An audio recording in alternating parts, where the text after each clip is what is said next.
Hi guys, I'm just doing some work on that Ford, what was it, 650, F650 truck.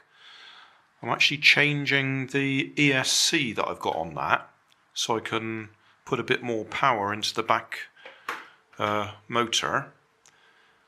That means I've got a spare ESC, fairly lightweight one, and my plan is to do the radio control conversion on this little tractor toy that I picked up a while ago. I picked this one up because I rather like the idea that the front wheels have already got the steering linkage on them, because they're designed to turn the steering wheel in the cab. But I should be able to link a servo up quite easily across the bottom there to actually link up to the steering linkage so we can make that radio controlled. That means I've got to put some sort of electric motor in there to drive the back wheels. And looking through my junk box, I've got this Knex geared motor. Very low gear, so it'll make the tractor scale speed very slow and quite powerful actually. There's a lot of torque on there. So that's what I plan to do. I've already managed to get the wheel off the axle. It's got knurling on there, as I call it, the ridges on it, to stop you getting the wheel off. But I've managed to force it off. What I'll need to do is do something so we can get that axle to grip in there,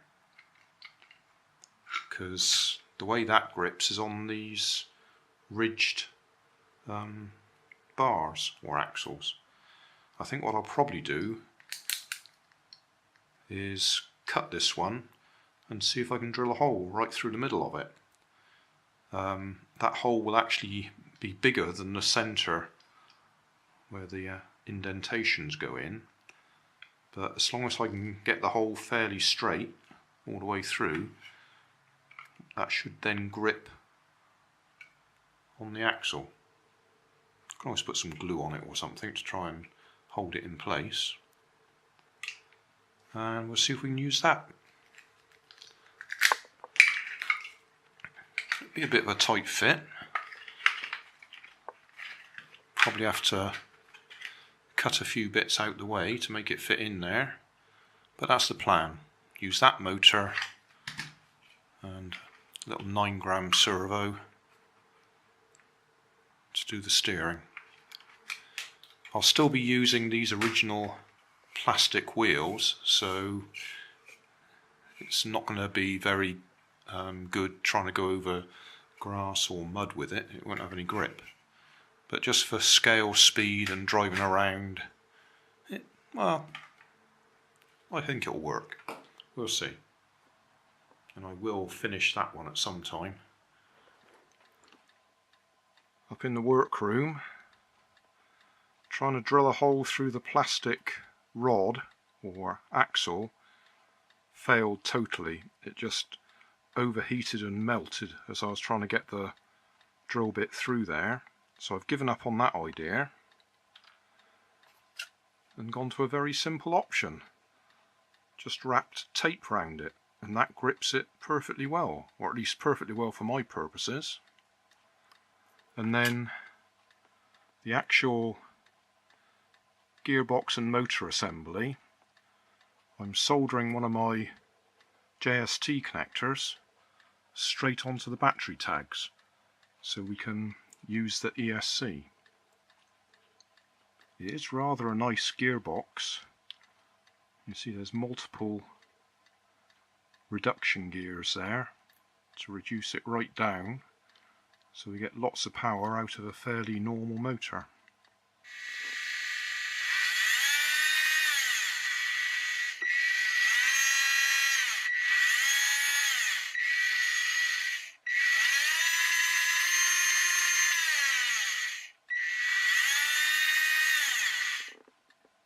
That looks promising. All packed in place. Got the servo there. I just drilled a small hole in the plastic. I suppose that's the mud guard. Bent paper clip.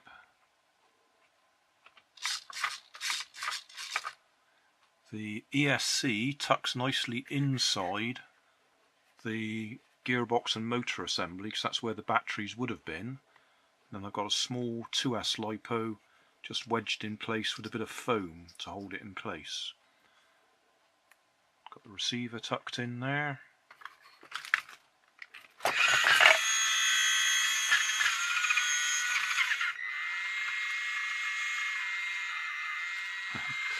Trying to do that with my wrist, but I can't quite do that. Right, okay. Aerial's just up here, and the on-off switch is just here. In fact, we'll turn it off and we'll go downstairs and try it in the kitchen. Hey, thanks for watching. There's plenty of videos on my main channel with more added daily, so don't forget to subscribe and enable the notifications to keep you up to date with my new releases. My second channel, Grandad's Other Channel, is where I put the longer videos with more detail. Then there's my Facebook page, and you can follow me on Twitter. You can help keep my channel running by donating $1 on Patreon to buy me coffee. And if you fancy some Grandad merchandise, I have 2 shops, one on Redbubble and the other on Cotton Cart. Finally, you can always find more information in the video description. Thanks again for watching.